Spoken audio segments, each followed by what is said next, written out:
Okay, so as Dr. Rademacher said, I am currently serving as Director of Content in the International Education Division of Sesame Workshop.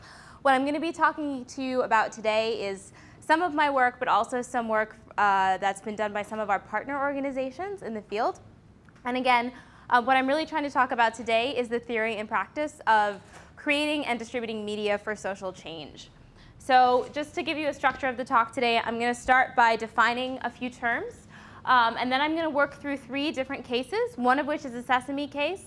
And 2 other cases are, the case from Kenya is created by Search for Common Ground. And the case in Haiti is one of our partner organizations, Film Aid, which was in turn in partnership with IRC. So I'm really looking here from the world of international development is where these cases come from. And then just conclude with some concluding thoughts and open it up to questions. So to begin, I just want to define a few terms. The first is sustainability in the field that I work in. So I know many of the students here you guys are in environmental studies. In the field of international development, when we talk about sustainability, we try and look at creating projects that are going to last beyond the term of the grant or the partner organization actually being in country or in the disaster situation or conflict situation where the media might be shown or might be created. So in this case, as you'll see is a common theme kind of throughout the talk, when projects create media, they don't do it in a vacuum. So they look for organizations that are on the ground, they look for potential funders, and most importantly, they look for buy-in from communities and from the countries in which they work. Sometimes this means communities within small villages, as small as mothers and children. Sometimes this is as large as the Minister of Education or the Ministry of Information. So the more kind of hooks you can have into systems that are already sustainable, the more sustainable your project becomes. Now, this question becomes especially interesting in unstable places, which is the focus of my talk today. So in a place like Haiti, actually even 5 years ago, the Ministry of Education is not necessarily, the infrastructure is kind of gone after the earthquake. So how do you create sustainability in a place that is in transition and that is temporary? So that's going to be another kind of focus of sustainability today. As an educator, when we talk about sustainability, what we try to do is we try to create change and impart knowledge and educational messages that give communities, and in my field, children in particular, the skills and the confidences they need to actually implement change and make their own lives better even when we're not there. So even after watching the Big Bird segment that I'm going to show, ideally, students will be able to go out and still use those skills in another situation, so apply them into another situation. And if you talk to them 5 years from now, ideally, if the change is sustainable, they're still going to remember what they learned 5 years before. Too often, educational interventions are things like you memorize your times tables, and then 5 seconds later, you don't remember them anymore, right? So when we look at sustainability in education, we're really trying to do interventions that leave long-lasting impressions and leave lasting skills. Just briefly, unstable places. So these are pictures from the 3 unstable places that I'm talking about today. The first is a camp in Haiti. The second is a camp in Kenya. And the last is post-Katrina New Orleans. So as you can see from the pictures, which I drew from our partners' websites, an unstable place is a place that's been rendered unstable because of conflict, usually, or because of a natural disaster. So those are the 2 main kind of ways that in the development world we think of instability or crisis situations. So there are certain challenges that are posed when you're working in a place where there's not a lot of infrastructure. And as you can see, people don't even have homes, people don't, they don't have schools to go to. So how do you create educational change, and how do you give people access to education in a place where they may not even have access to clean water? Okay? So that's basically the kind of framework of what I'm going to be talking about. So now let's go ahead and get started with the cases. So the first case that I'm going to talk about today is actually a Sesame Street case from the American show. So not actually in my department, but I wanted to start with it just to remind us that crisis situations and conflict situations don't just happen in the developing world. Crisis situations also happen in Western nations and present their own challenges and their own kind of needs in terms of a media intervention. There are 2 kind of main theoretical frameworks that we draw from at the workshop. The first in the international department in particular is the INEE minimum standards for educations in an emergency. So the INEE minimum standards was developed very recently, I think within the last 5 to 10 years. And it was really a response to an increasing number of conflict zones where kind of makeshift schools were being created. In particular, Afghanistan was, I think, the main case that kind of drove this, where temporary schools that were put up in tents and were supposed to be just for a few weeks until schools were actually built, were there for months and years upon years. And so a group of educators got together and felt that there needed to be some kind of framework for putting these temporary schools up, because too often the temporary schools become permanent. So how do you create a school system from the beginning that can sustain and last kind of beyond the conflict period? In media, we're not in the business of starting schools, but we are in the business of supporting systems and supporting infrastructure and supporting education in as many ways as we can. So what we look at, particularly in these standards, is the curriculum section. So the standards outline the main kind of areas of curriculum that students need, that have been identified as things that are kind of essential for students to keep learning in order to theoretically go back to school when there are working schools and not be behind. In media, a lot of what we focus on is socio-emotional interventions, which I'll talk a little bit more about after we watch this clip. The other book that's kind of the Bible for the Sesame model is G is for Growing, which is a book of edited essays. Okay, that sounded like that was inside. By Fish and Trulio, and it's a book of 30 years of research mostly on the American show, and it kind of outlines the Sesame Workshop model, which is a model that you're going to see throughout all of these cases, which is basically design a framework for your intervention, some kind of curriculum, and do it in the company of advisors. Now, at Sesame, we usually do that with experts in the field and kind of government representatives, again, to get the sustainable kind of buy-in. So if you can say that you have an expert that's approved this material, then it becomes more attractive to school systems and actually formal programs that need media and content for their intervention. Sorry, I'm standing right in the middle. The other thing we do after we do our framework is we do formative research, which is another common theme throughout all of these models. So we'll test our scripts, our storyboards, our videos, our books with kids and with adults, and then make changes based on what they say. Then we air the intervention, and then we evaluate it. And we use the evaluation to kind of inform the next iteration. Sometimes you can improve after an evaluation. A lot of times it's out in the ether already, and there's not a lot that you can do. But our years of studies have taught us some best practices which we've been able to apply across projects. So if the technology serves us today, what I'm going to show you guys now is the first case, which is kind of an edited clip of Big Bird talking about how he's feeling after his nest is blown away in a hurricane. So I'm just going to get this up now. The purpose of this intervention was really to serve kids after Hurricane Katrina.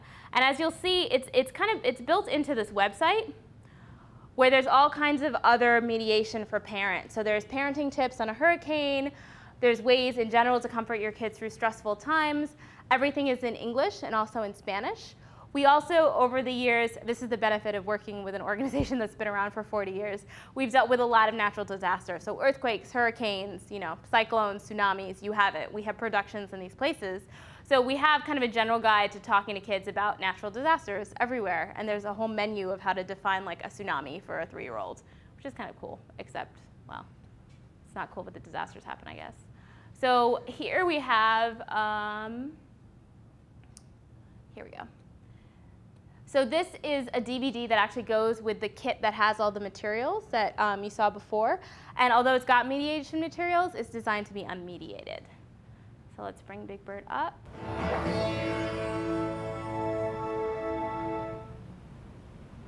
Friends to the rescue. Hi-ho, Kermit the Frog here, with a fast-blowing news story.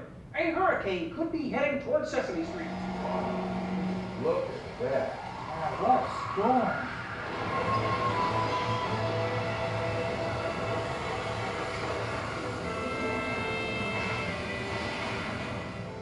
Oh, my.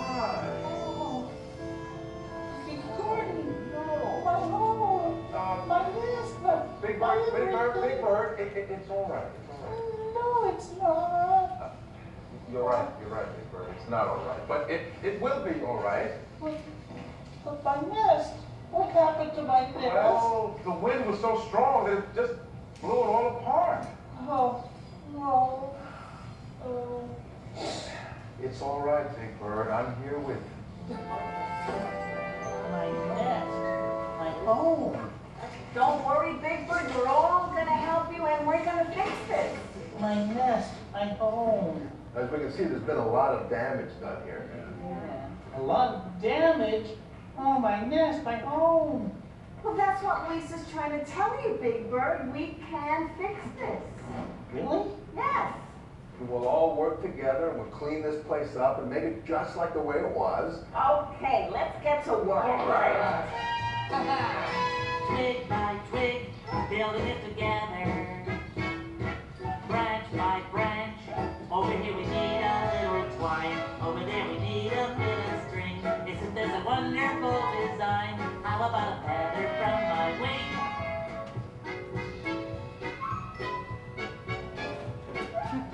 And that's how we build Big Bird's nest.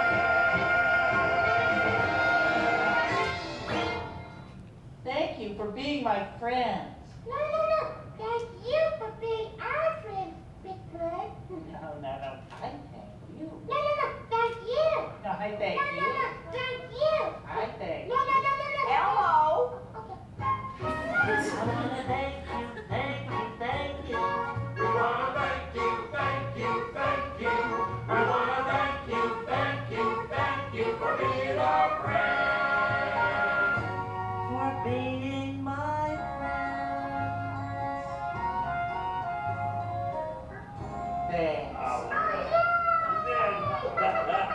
Yeah. Radar, we're back home.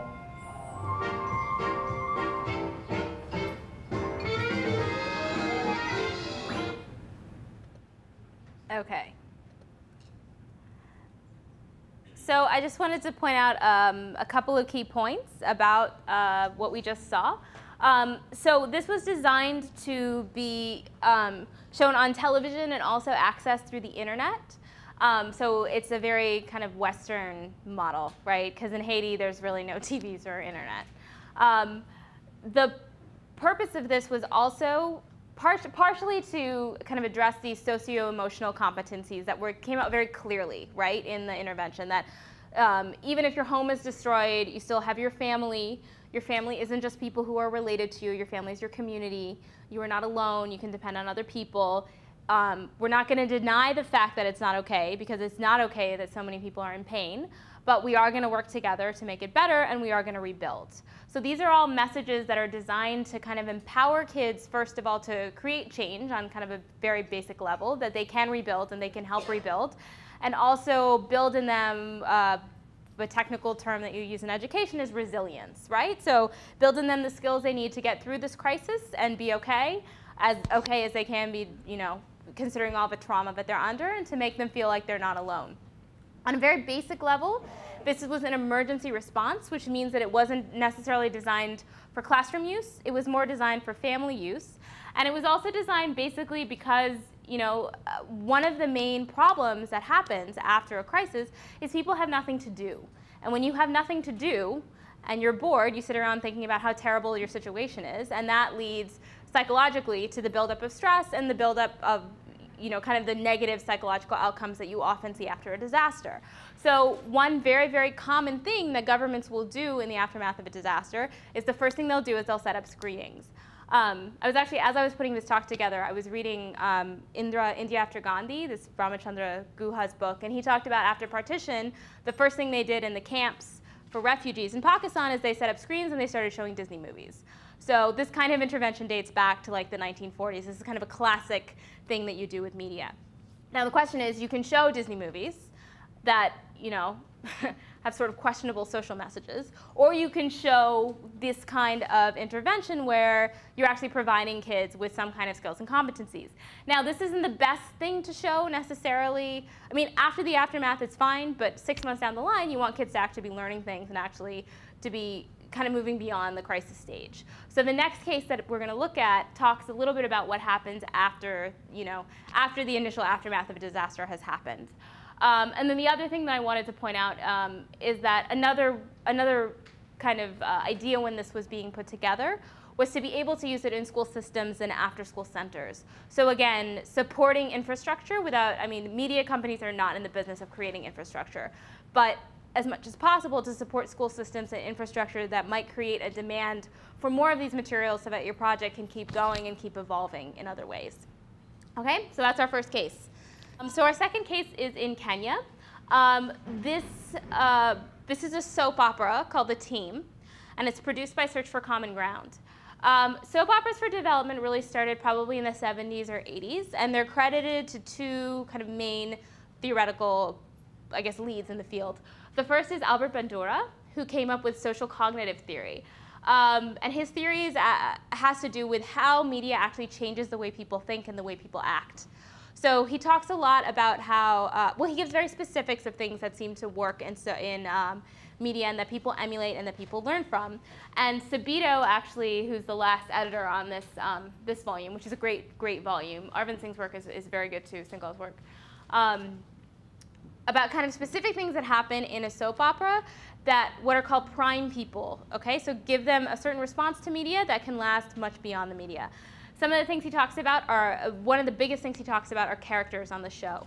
So positive modeling of characters actually has a huge impact on the way people behave because they think about the people on the show and who they emulate, and they tend to act like those people or to take situations that are culturally relevant or just in general relevant to their lives and be able to build on those skills and use those skills and the things they see on TV as kind of a role-playing experience in terms of conflict resolution and in terms of dealing with whatever challenges they're facing in their daily lives. And you're going to see a really good example of this now with this soap opera. So this soap opera was actually developed in Kenya in response to ethnic warfare that's been happening there for years and years and years.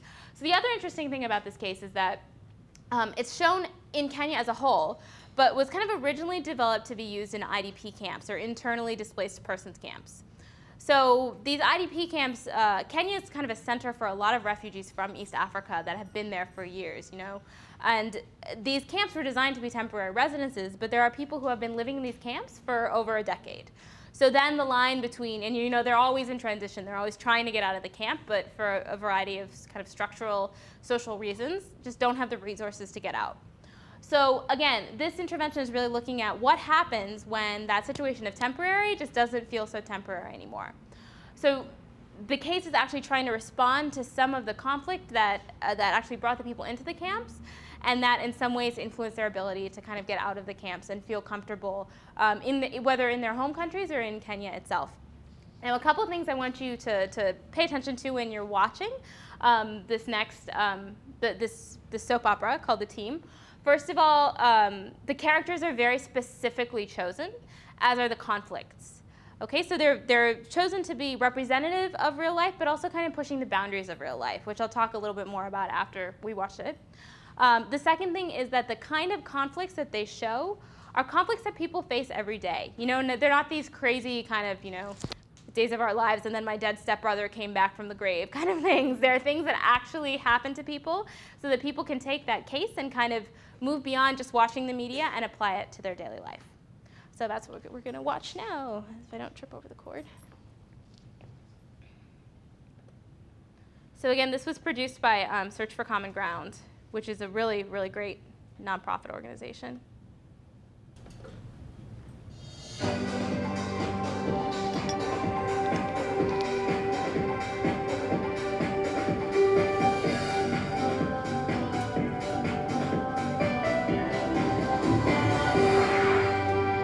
Jehari, you're the captain.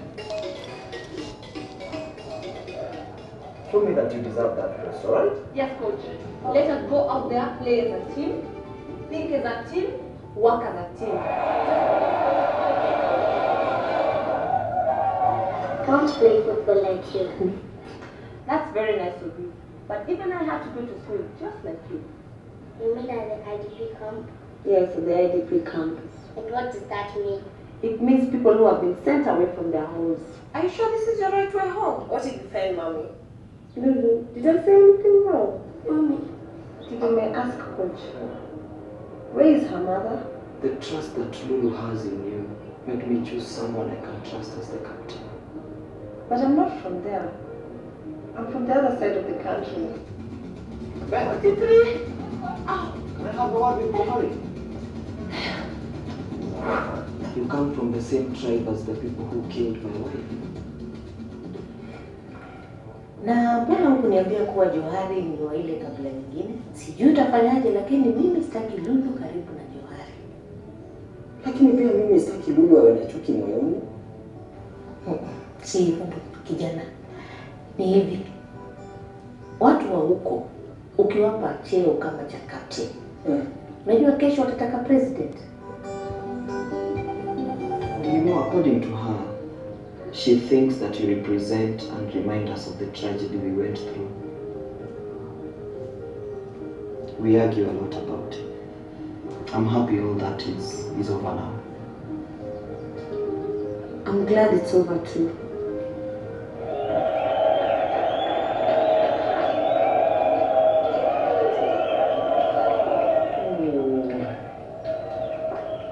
Yaani unaweza kunikosea heshima hivi? Ma, umezungumza kuhusu nini? Ulinifukuza kwa nyumba yako? So a few things I just wanted to point out about what you just saw is, again, the kind of juxtaposition of kind of unusual circumstances and then also very usual circumstances. So the first thing is, in Kenya, there are still pretty strict gender roles. So the fact that a woman is chosen as a coach, that's kind of a quiet way to slip in, captain. It's a quiet way to kind of slip in. We good? Yep. Slip in some positive modeling. Oh! Lakini yeye ni captain mzuri. Watch the rest. Watu wa hiyo kabila si watu wa kufanya kazi nao kamwe. Grandma, that isn't like that. He does not believe in all those drug business. Sisi tunajua kile walifanyia mama yako. Hatutawasamehe na hata tuwezi kuwakubali. Dad already has. Ma, lazima haya mambo yaishi hapa sasa. Tutalawiana mpaka lini? Mpaka hao watu hatuwezi kamwe kuwakubali. Why, Grandma? What did Johari ever do to you or Kezia's brother? Wewe ni mdogo sana kuelewa kile kinaendelea. Unasikia? Why, Grandma? Because it's the truth. If you all talk as if being different tribes, what makes us carry?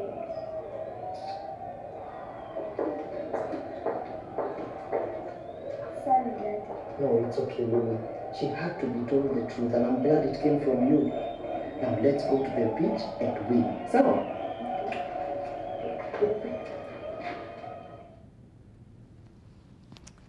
Okay.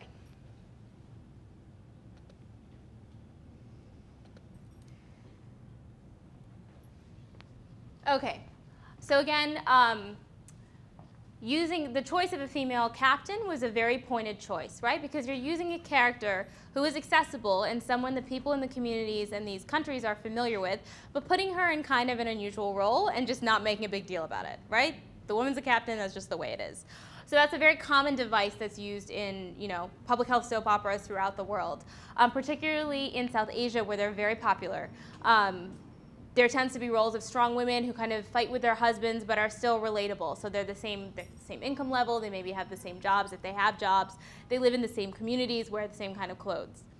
Another way that this soap opera was trying to make things culturally relevant, and I think did a pretty good job, is that it presents this kind of very basic personalizing this larger conflict, right? In situations that many people in the country have faced. I mean, probably many people in this room have faced. How many people have had to tell their parents that, their ideas are bigoted and outdated? I mean, a lot of people around the world have had to do that. And so the soap opera takes that and actually uses it as an opportunity to model ways to talk to parents and talk to family and take a stand, and also to just spread the message that, hatred can stop with this generation. It doesn't have to just keep festering just because there are some people who still, believe that happened, even if something happened to you personally, which that character is in a very difficult position. I mean, his wife was killed by the enemy tribe. So again, it's not belittling what happened or kind of brushing it away, but using a really real situation to create pretty engaging TV, and also to try and change people's minds and change their behaviors. Another thing I really like about this soap opera is that it's actually it's played on radio and played on TV. And the way that they did their impact research is they did a combination of things. So they did a series of mobile viewings, and they interviewed people at the viewings.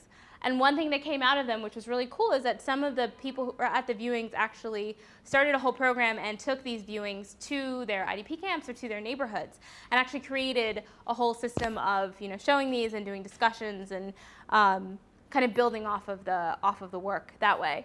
The other really interesting thing that they did, that they were having a really hard time getting feedback, and so what they started doing at the end of their radio shows was having people text in their feedback.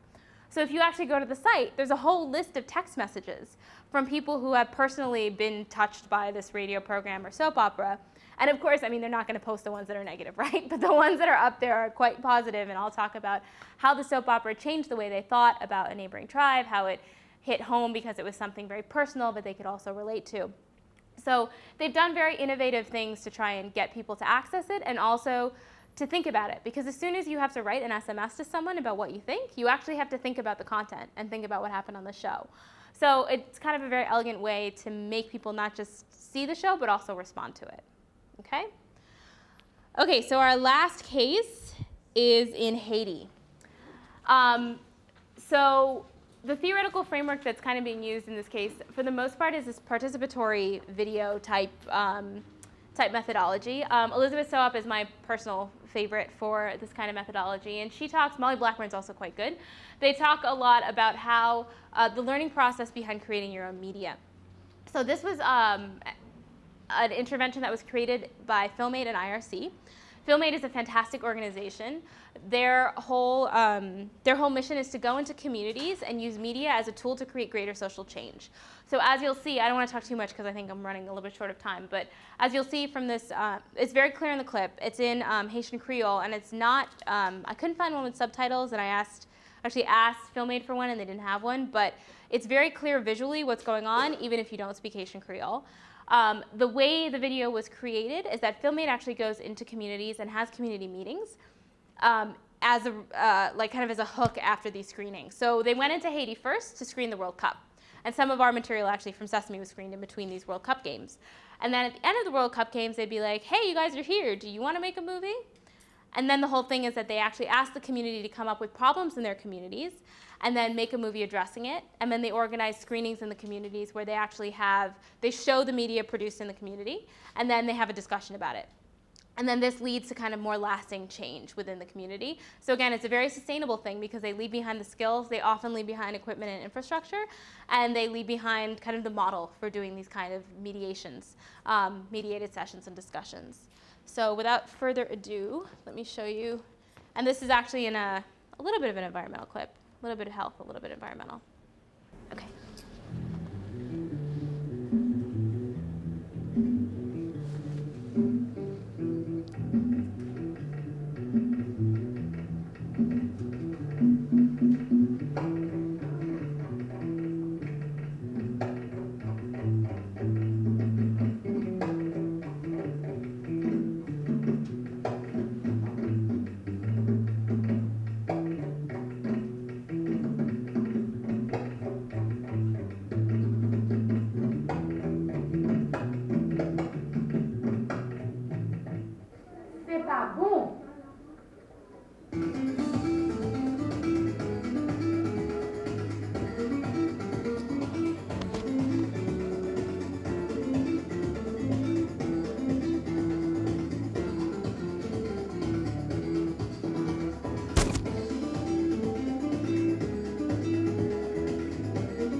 Madame et messieurs, moi je Nathalie, moi j'ai 14 ans.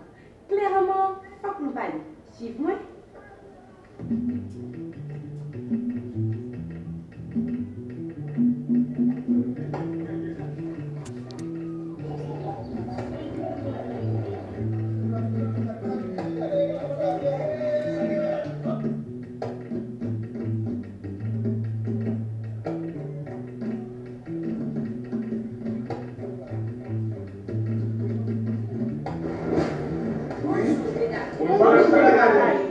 Moi dis nous merci parce que nous répondons avec invitation et nous allons passer un bon petit moment ensemble pour parler de quelques bagages qui sont importants pour nous en pile, qui permettent de nous être santé et dans un environnement qui est propre. Nous avons quelques cas que nous allons montrer nous nous allons dire qui ça nous pense. C'est bon ou c'est pas bon? Oui, c'est pas bon. C'est pas bon, c'est ça. Mais qui ça nous veut faire? Moi, je ne sais pas faire parce que je vais utiliser.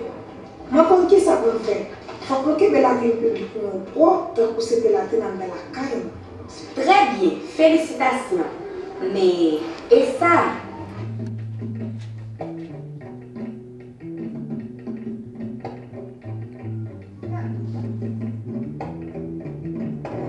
Ah, Mathangi, vous allez adresser mon côté c'est pour ça. Mais en pile, Chaibal. Mais on l'a carte, qui ça nous est? C'est bon ou bien c'est pas bon? Nèg yo tout el pas bon. C'est moun nou yo pas quitter la ville dans ça regarde. Oui, nous tous nous d'accord. Qui ça l'a fait? Faut que nous tous nous mobiliser pour nous porter camp côté la ville là. Depuis jeudi, nous avons jeté toute fadra nous dans la poubelle. Au lieu de la gueule dans la vie, nous sommes dans la vie. Oui, nous d'accord. Très bien, nous faisons 10 sur 10. Ça au fait, c'est lourd. Qui ça nous est? C'est bien ou c'est pas bien? C'est bien pour nous laver main. Mais il faut que nous toujours mettre ça avant sous table là. Il faut que nous éviter mal de ça la tête. Très bien. Fait 10 sur 10. Évitez New York, passer, demander pardon. C'est bon ou c'est pas bon?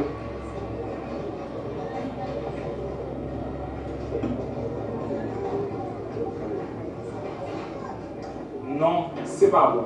Pour qui ça, c'est pas bon? Parce que moun bay un pile maladie, tant que diarrhée, typhoïde, va faire malade en pile. Moi, content de féliciter. Faut que nous mettions manger nous le côté du gros. Et faut que nous couvrions. Votre pied dit où? Fait pas, m'a fait pas. Merci.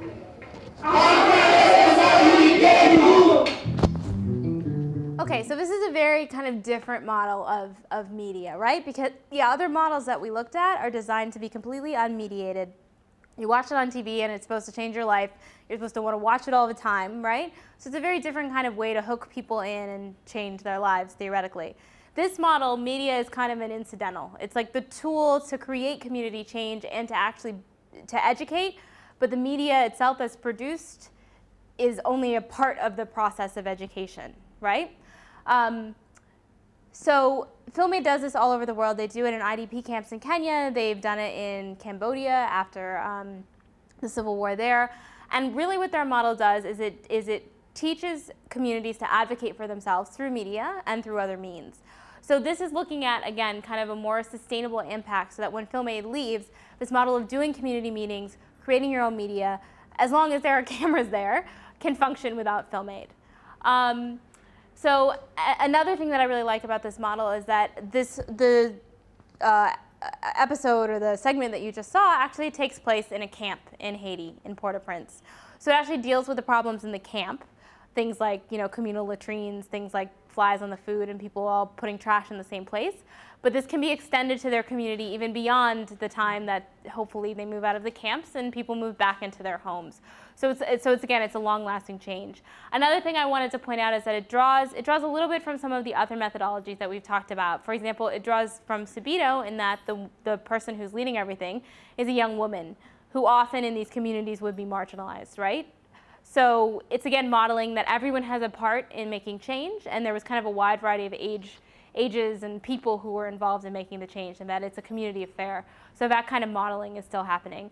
The fact that it's like a culturally relevant and a very immediate problem is another thing that's kind of drawn from that methodology as well. The other thing that kind of comes from the Subito method is the idea that you involve stakeholders in your interventions and in your designs. So this is kind of the ultimate grassroots way to do that, right? You actually involve the people in the community who are affected and who are who are directly affected by your media, as opposed to kind of more educational experts who are working in governments and systems. Now in Haiti, this model makes a lot of sense because, as I mentioned before, the infrastructure there is completely shot and remains shot, even though January was several months ago. And it wasn't particularly, the education system wasn't particularly stable even before the earthquake happened. So working from kind of a community ground up way, this is in some ways more sustainable. Now the nice thing about something like Sesame Street or the soap opera that we watch, The Team, is that you can actually access more people, right? So you're kind of balancing whether you're going to make an impact in a grassroots kind of way or whether you want something scalable. And then sometimes something scalable is more sustainable depending on what you're looking at. So basically there are no answers, but depending on the kind of intervention and change you want to create, you do have a number of options. And just as concluding thoughts, I just wanted to talk, as I'm starting to do right now, about some of the strengths of all of these and commonalities between all of the interventions that we saw today. So again, cultural relevancy we've talked about. The cycle of research is important to all three methods. In the film aid example, research actually came from within the community and was led by people in the community. So it was more of a participatory research model. In some of the bigger names like The Team, which actually The Team is shown in, there's a Palestinian version, there's a, I think there's a Cameroonian version, so it's actually been scaled up to several countries. That's more getting the advice of kind of major stakeholders, which is also what Sesame Street does. This multiple point of access is really key, so doing things like putting it on the web, organizing mobile community viewings and organizing meetings, which also provide some kind of chance for mediation, so that you can actually show the media and then create some kind of discussion around it. So that's a really key piece to kind of making sure that this has a more sustainable educational effect. And then the last thing, which I haven't talked much about but is really important, is partnerships between organizations. So the last clip you saw was a partnership of Film Aid and IRC. Film Aid has expertise in media, and IRC has expertise in international development. And together they have expertise in distribution. So they can kind of help each other and give each other connections and make sure that what they're creating is actually going to work for the community. In Haiti, we worked with Film Aid as well. And we also worked with Mercy Corps because we are, Sesame Street is a content provider. We don't have access to a whole school system to distribute to, whereas Mercy Corps runs camps. And so they can stick the DVD in their TV players and all their camps. So a lot of these partnerships are really important for the sustainability of a program in terms of both creating something that's high quality and also leveraging contacts and leveraging networks to make sure that these things actually stay in the community. And so I guess the last thing I wanted to conclude with is that there's a lot of really amazing media work that's going on out there. Everything that I pulled today is from YouTube because my producers, of course, are always very slow to get you things when you need them. So it's great that you can rely on YouTube. You can watch all the episodes of A Team on YouTube if you're curious. And you can, if you speak French, you can watch them in French, and you can watch them in Arabic for the Palestinian show. But I would encourage you to explore kind of what's out there. Because people come at it very kind of innovative ways, and particularly in areas where there's not a lot of infrastructure and stability. So thanks.